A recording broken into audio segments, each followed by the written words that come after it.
Okay. So hello everyone. आज हम लोग ह्यूमन एनाटॉमी एंड फिजियोलॉजी में से टिश्यूज डिस्कस करने वाले हैं। व्हाट इज टिश्यू, उसके टाइप्स क्या है, उसके प्रॉपर्टीज क्या है, वो कहाँ लोकेटेड है, ये सब हम इस वीडियो में कवर करेंगे। So tissues consist of a large number of same type of cells and are classified according to the size, shape and functions of their constituent cells. मतलब tissues consist of a group of cells having similar function. A group of cells having similar function is termed as tissue. Basically cell सबसे basic unit होता है, तो group of sales को हम लोग tissue बोलते हैं। Group of tissues when come together it is termed as organ, and group of organs को हम लोग ऑर्गन सिस्टम बोलते हैं। Study of tissues is called as histology. Break this term into logy matlab to study and histo means tissue.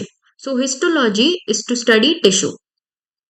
Tissues may be hard like bone, semi-solid like fat or liquid like blood in their consistency. मतलब tissue कोई भी consistency का हो सकता है. It may be hard, it may be semi solid और it may be liquid. There are four major types of tissue, each with its subtypes: epithelial, connective, muscle, and nervous. Let's see the classification now. Tissues are classified as epithelial, connective, muscular, and nervous. Epithelial tissue is further classified as simple epithelium and stratified epithelium. Simple epithelium further classify किया गया है squamous, cuboidal, and columnar में.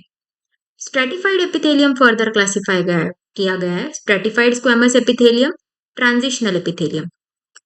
Stratified squamous is further classified as keratinized stratified epithelium and non-keratinized stratified epithelium. अभी हमारा सबसे major picture यहाँ पे शुरू होता है, epithelial tissue. Epithelial tissue, the cells are very closely packed and the intercellular substance, the matrix is minimal. मतलब ये टिश्यू सेल्स से बनता है ना, तो जो सेल्स है वो वेरी क्लोजली पैक्ड होते हैं और दो सेल्स या दो सेल्स के बीच में एक सब्सटेंस होता है, उसको हम लोग मैट्रिक्स बोलते हैं. वो यहाँ पे सबसे कम प्रेजेंट अमाउंट में होता है. epithelial tissue has its own nerve supply but it is avascular. Epithelial tissue के पास अपना खुद का नर्व सप्लाई तो है, पर इसके पास अपना खुद का ब्लड सप्लाई नहीं है. It is avascular. इसके फंक्शंस है प्रोटेक्शन, एब्जॉर्प्शन, सिक्रीशन. ना इसे हम लोग याद रख सकते हैं ट्रिक के साथ. जब भी हमें कोई पूछता है क्लासिफाइड टिश्यू, तो the first thing that clicks us is epithelial. So epithelial सबसे पास है. पास मतलब PAS, pass. P for protection, A for absorption, and S for secretion. Epithelial tissue may be classified as simple, a single layer of cells, stratified, several layer of cells. That is more than one layer of cells. अगर एक single layer of cell होगा तो उसे simple epithelial tissue बोलेंगे, और एक से ज्यादा layer of cells होंगे तो उसे stratified epithelial tissue बोलेंगे. अभी simple epithelium consists of a single layer of identical cells and it is divided into three main types. तीन मेन टाइप्स है इस सिंपल एपिथेलियम के, जो हम लोग ने पहले भी देखे: स्क्वेमस, कॉलमनर और cuboidal. It is usually found on absorptive और secretory surfaces and also on surfaces subjected to stress. इसे बेसिकली उन सरफेसेस पे ये पाए जाते हैं जहाँ पे कोई एब्जॉर्प्शन हो रहा होगा या फिर कुछ सिक्रीट हो रहा होगा, या फिर ऐसे सरफेसेस भी which are subjected to stresses. For example consider GIT काम कर रहा है, that means peristalsis is going on. अगर स्टमक में पेरिस्टालसिस हो रहा है तो due to the peristalsis of stomach, liver, gall bladder, pancreas, इनमें से कुछ भी अफेक्ट नहीं होता है, उनपे कोई स्ट्रेस नहीं रीच हो रहा है. This is because of the simple epithelium, क्योंकि उस टिश्यू की, उस एपिथेलियल टिश्यू की वो कैपेबिलिटी है कि वो स्ट्रेस हैंडल कर सकता है, वो स्ट्रेस मैनेज कर लेगा. The types are named according to the shape of cells which differs according to their function. इनके जो टाइप्स है वो उनके सेल के शेप के बेसिस पे किया गया है, और हर एक टाइप का अलग अलग फंक्शन है, हर एक सेल का अलग अलग फंक्शन है. The more active the tissue, the taller is the cell. अभी ये हम लोग इस इमेज से सिंपल स्क्वेमस, सिंपल क्यूबॉइडल और सिंपल कॉलमनार को देखेंगे एंड वो एग्जैक्टली कहाँ कहाँ लोकेटेड है ये भी समझेंगे. So basically squamous epithelium is located in heart, blood vessels, lymph vessels, alveoli of the lung, lining of collecting ducts of nephrons in the kidney. Cuboidal epithelium is located in kidney tubules and some glands like thyroid. Columnar epithelium, it lines many organs and often has adaptations that makes it suitable to special functions. मतलब इस columnar epithelium में एक ability है कि it can adapt to certain changes so that it can be made suitable to carry out certain special functions. For example, small intestine के columnar epithelium में small intestine के cells भी columnar epithelium से lined है और ये columnar epithelium के ऊपर microvilli present है. This is an example of adaptations that columnar epithelium can make. Other examples are it is also present on the lining of stomach, in the trachea and also in the uterine tubes. अभी हम लोग इनके shapes भी देख लेते हैं. See squamous epithelium का shape is simple squamous. Squamous मतलब पेवमेंट लाइक एक सिंपल लेयर. क्यूबॉइडल एपिथेलियम के सेल का शेप देखो, it is similar to a cube. Columnar epithelium, it is similar to a column. Stratified epithelia. Stratified epithelia consists of several layers of cells of various shapes. Continual cell division in the lower or basal layer pushes cells above nearer and nearer to the surface where they are shed. मतलब जो basement वाली layer है, जो सबसे lower layer है, not basement actually, sorry, lower layer है, वो continuous cell division करती है, due to which the it pushes the cells above nearer to the surface and finally it is shed. ये जो सबसे लोअर लेयर है वो कंटिन्यूअस सेल डिवीजन करती है एंड ऊपर वाले सेल्स को अबाव पुश करती रहती है and finally it is shaded of. Basement membranes यहाँ पे एब्सेंट होती है. लोअर लेयर अलग है और बेसमेंट मेम्ब्रेन अलग है, तो बेसमेंट मेम्ब्रेन यहाँ पे कंप्लीटली एब्सेंट होती है. The main function of stratified epithelium is to protect underlying structures from mechanical wear and tear. Two main types are stratified squamous and transitional. अभी stratified squamous epithelium हम लोग discuss करते हैं. This is composed of several layers of cells. In the deepest layers, the cells are mainly columnar, and as they grow towards the surface, they become flattened and are then shed.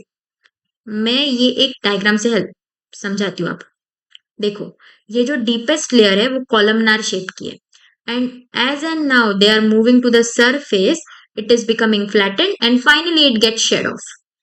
Deepest layer is columnar, it is becoming flattened as and moving to the surface. ये देखो, ये पूरी flat हो गई, धीरे धीरे धीरे धीरे यहाँ तक आते आते ये पूरी फ्लैट हो गई and finally it gets shed off. So stratified squamous के दो टाइप्स है, केराटिनाइज्ड और नॉन केराटिनाइज्ड. केराटिनाइज्ड में as the name suggest protein keratin present है और नॉन केराटिनाइज्ड में प्रोटीन केराटिन एब्सेंट है. Keratinized stratified epithelium is found on dry surfaces subjected to wear and tear, that is skin, hair and nails. Skin, hair and nails को basically protection की बहुत ज्यादा जरूरत होती है. इनको ज्यादा डैमेज के ज्यादा चांसेस होते हैं. तो इसीलिए इनकी जो लेयर है, इनको जो एपिथेलियम टिश्यू लाइन करेगा, that should be really tough, water proof and it should also prevent dry. मतलब हम लोग ने यहीं पे इसके फंक्शंस भी देख लिए.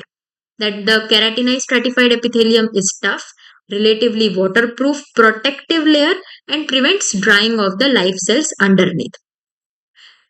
The surface layer consists of dead cells that have lost their nuclei and contain protein keratin.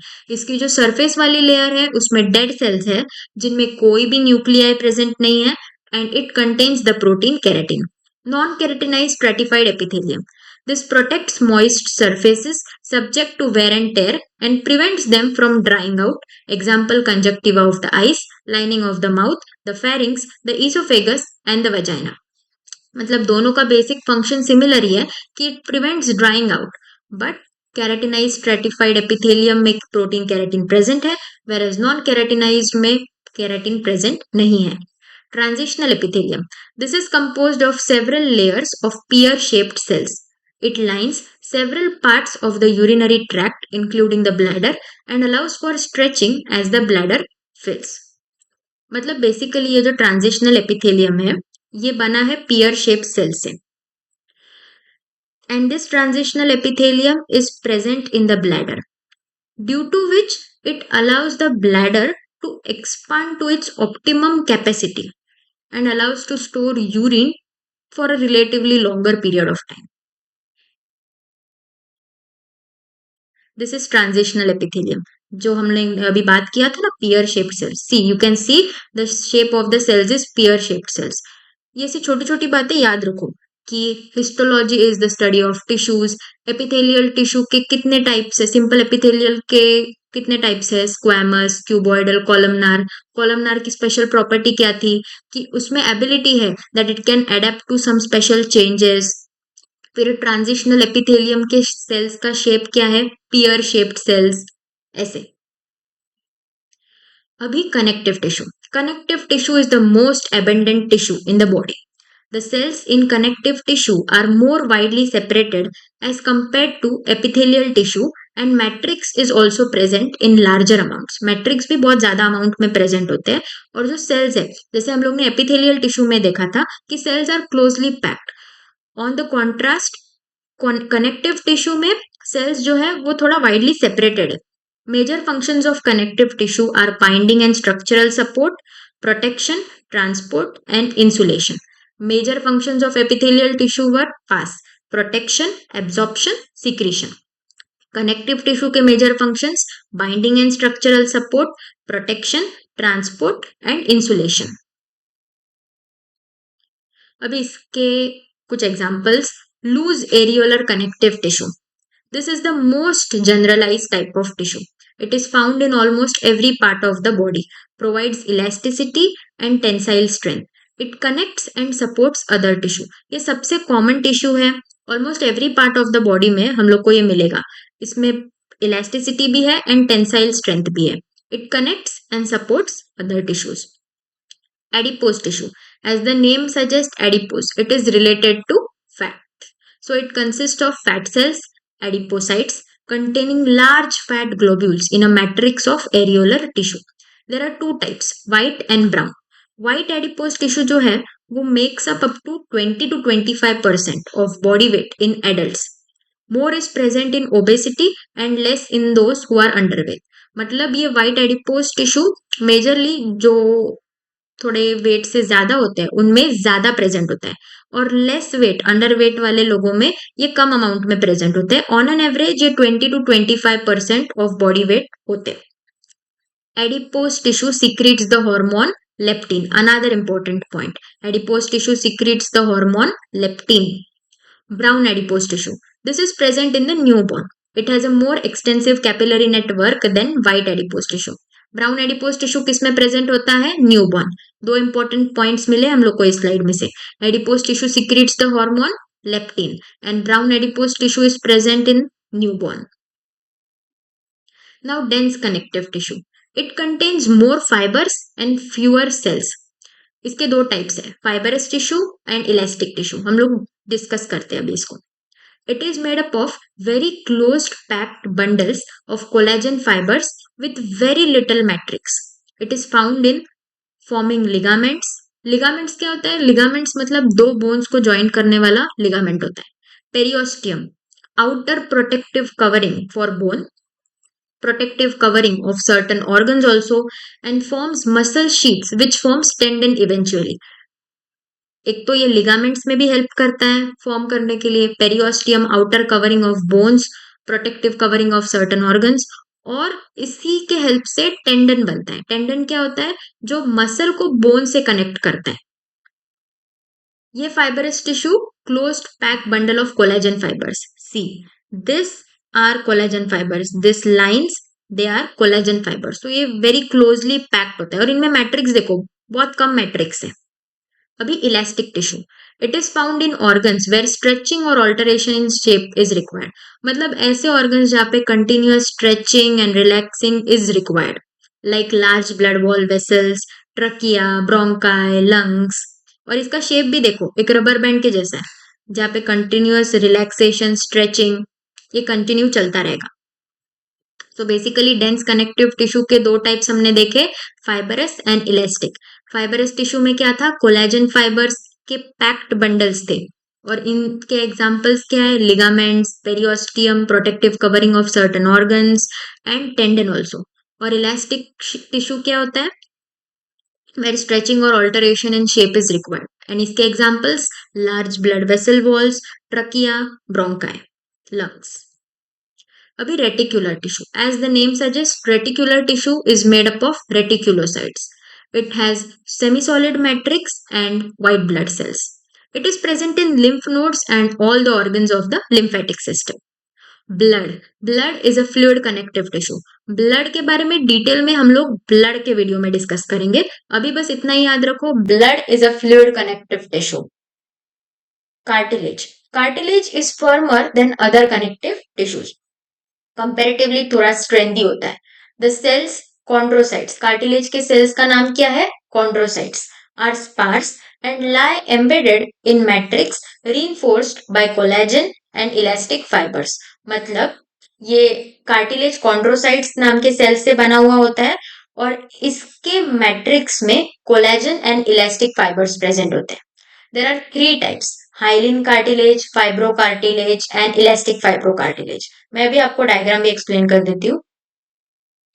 C, this is hyaline cartilage, this is fibrous cartilage and this is elastic cartilage. इन सब में chondrocytes present है. Chondrocytes क्या होता है? Cartilage forming cell को chondrocytes बोलते हैं. इलास्टिक कार्टिलेज कहाँ प्रेजेंट होता है? देखो, auricle of external ear, epiglottis जो टंग में प्रेजेंट होता है, auditory tube, cuneiform cartilage of larynx, मतलब लैरिंक्स, ईयर, एपिग्लोटिस और ऑडिटरी ट्यूब में ये प्रेजेंट होता है. Hyaline cartilage is present between ribs and bones of sternum, bone surface at synovial joints, supporting larynx, trachea and bronchi, part of nasal septum. Fibrous cartilage pads within the knee joint between pubic bones of pelvis and intervertebral discs. So basically ये elastic hyaline cartilage और fibrous cartilage exactly कहाँ located है, ये एक बार अच्छे से देख लेना. Now coming to the point, वापस I am repeating, cartilage is made up of chondrocytes. Bone cells को osteocytes बोलते हैं. Are surrounded by a matrix of collagen fibers strengthened by inorganic salts, especially calcium and phosphate. Bone also has considerable capacity for growth and regeneration. हमें जब भी fracture होता है, fracture में भी बहुत सारे टाइप्स होते हैं, hairline fracture etcetera etcetera, but bone has the ability that it can grow and regenerate. It has the ability to repair itself. हमारा fracture eventually with some time heal तो हो जाता है. That is this point. Bone has the capacity for growth and regeneration. 2 types of bone can be identified by naked eye. Compact bone और cortical bone. Compact bone को ही हम लोग cortical bone बोलते हैं, और स्पॉन्जी और कैंसिलस बोन और ट्रेबिक्युलर. अभी इसका नाम स्पॉन्जी है, मतलब इसका अपीयरेंस स्पॉन्जी होगा, लाइक हनी कोम लाइक अपीयरेंस. अभी एग्जैक्टली ये होता क्या है मैं दिखाती हूँ आपको.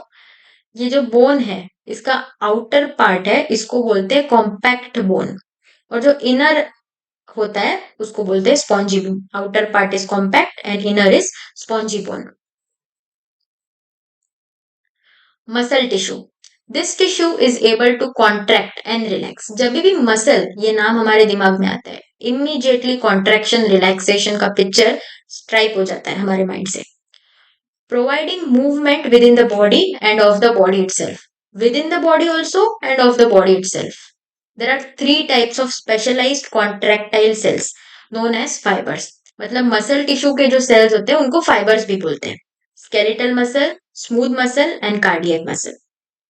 अभी हम लोग स्केलेटल, कार्डियक और स्मूथ मसल को एक ही इमेज में इजीली क्लियर कर लेते हैं. See, this is skeletal muscle, this is cardiac muscle, this is smooth muscle वाला.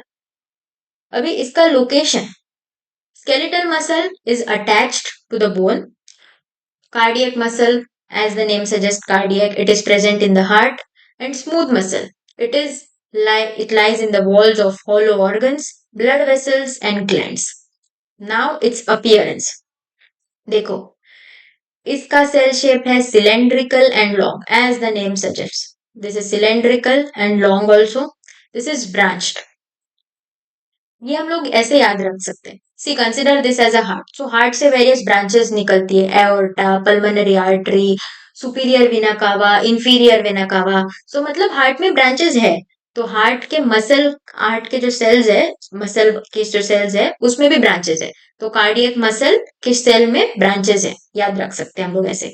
हार्ट में ब्रांचेस, कार्डियक मसल के सेल में भी ब्रांचेस। फिर smooth muscle is of spindle shape. S for smooth, S for spindle. Smooth muscles के cell का shape क्या है? Spindle shape. न्यूक्लियस, इसके जो न्यूक्लियस है वो मल्टीपल और पेरिफेरल में प्रेजेंट है। See consider this is the centre and this all is periphery. So जो स्केलेटल मसल का न्यूक्लियस है वो पेरीफेरी में प्रेजेंट है और मल्टीपल है। कार्डियक मसल का न्यूक्लियस सिंगल है, देखो सिंगल है और सेंट्रल है, एक ही इधर ही प्रेजेंट होगा। अगर consider this as cardiac muscle, if you are considering this, I am giving an example, this is a cardiac muscle, तो ये सेंटर और इधर ही प्रेजेंट होगा। स्केलेटल मसल के यहाँ मल्टीपल प्रेजेंट होंगे। स्मूथ मसल का भी सेम, सिंगल एंड सेंट्रल। अभी स्पेशल फीचर्स, स्केलेटल मसल के कोई स्पेशल फीचर्स नहीं।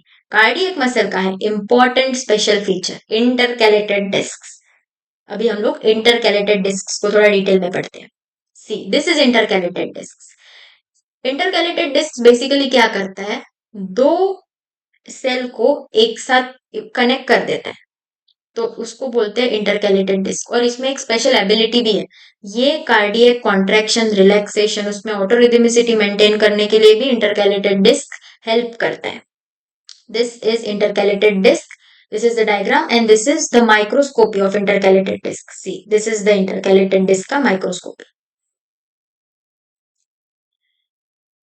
Smooth muscle, cell to cell attachment, याद रखना कार्डियक मसल में इंटरकैलेटेड डिस्क प्रेजेंट होते हैं जो दो मसल को एक साथ कनेक्ट कर देते हैं। Striations, yes, what are striations? ये जो मार्किंग्स है सेल मसल के फाइबर्स के सरफेस पे, उसको बोलते हैं स्ट्राइएशंस। स्केलेटल मसल में प्रेजेंट है, कार्डियक मसल में भी प्रेजेंट है, पर स्मूथ मसल में नहीं, this is absent. Striations are present only in skeletal muscle and cardiac muscle. Autorhythmicity, no, skeletal muscle is not autorhythmic. Cardiac muscle, yes, it is autorhythmic. Even smooth muscle is autorhythmic. Autorhythmic मतलब it has the ability for self contraction, relaxation. जैसे heart beat होता है, diastole systole, वो अपने आप करता है, it is involuntary. That is autorhythmicity. इसका कंट्रोल वॉलेंटरी है, वॉलेंटरी मतलब खुद पे कंट्रोल, हम खुद उसको कंट्रोल कर रहे हैं। Cardiac muscle involuntary, even smooth muscle is involuntary. Function moves the entire body, whole body. Function contracts heart to propel blood through the body. Heart का contraction relaxation will provide us blood. And smooth muscle compress organs, ducts, tubes and so on. So एक बार quick revision ले लेते हैं। देखो, skeletal muscle is attached to the bone, cardiac muscle to the heart, and smooth muscle in the hollow organs of blood vessels and glands. skeletal muscle के cell का shape कैसा है? सिलेंड्रिकल। कार्डियक मसल के कैसे है cell के shape? Branched. और smooth muscle में S for smooth, S for spindle shape. Skeletal muscle में मल्टीपल एंड पेरीफेरी पे न्यूक्लियर प्रेजेंट है। कार्डियक मसल में usually single and central nucleus present है। स्मूथ मसल में भी सेंट्रल न्यूक्लियस प्रेजेंट है। इंटरकैलेटेड डिस्क किसकी स्पेशलिटी है? Cardiac muscle. Autorhythmicity is present in cardiac and smooth muscle, and involuntary control भी cardiac muscle and smooth muscle है। और striations present है skeletal muscle and cardiac muscle. Just go through it once again and it will be all clear to you. Final point, nervous tissue. Two types of tissue are found in the nervous system. इसमें दो types of sales, एक excitable sales है और non excitable sales है। मतलब ये जो nervous tissue है वो दो टाइप ऑफ सेल से बना होता है, एक्साइटेबल सेल्स और non excitable cells. Excitable cells are called neurons, जो सबसे बेसिक और इंपॉर्टेंट है हमारे नर्वस सिस्टम के लिए, न्यूरॉन्स।